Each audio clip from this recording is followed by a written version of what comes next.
Welcome to our channel. Today we how to install Loox photo reviews to build trust on product pages, beginner guide step by step clearly.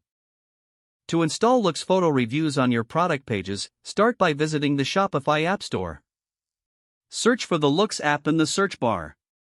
Once found, click on the app to open its details page.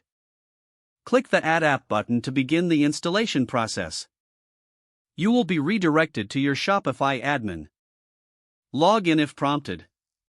Review the permissions required by the app. Click Install App to proceed. After installation, you'll be taken to the Loox dashboard. Here, you can configure your settings. Navigate to the Settings section in the Loox dashboard. Customize the appearance of your photo reviews to fit your brand. Choose the layout, colors, and display options that appeal to you. Next, set up review requests for your customers. Go to the Review Requests tab. Enable email requests by toggling the appropriate setting on. Customize the email template to match your brand voice and style. You can also choose the timing for when customers receive the review requests. Go to the Widgets section in the Loox dashboard. Select the Product Page Widget option.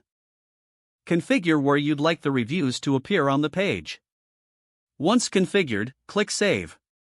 Now, you'll want to import any existing reviews. Navigate to the Import section in the Loox dashboard. Follow the prompts to upload reviews from other platforms if needed. After importing, you can manage and moderate your reviews. Check the Reviews tab to see all the reviews submitted by your customers. Respond to reviews and ensure they reflect your brand values. Finally, test the feature to ensure reviews display correctly on your product pages. Don't forget to like this video and subscribe to our channel for more step-by-step tech guides.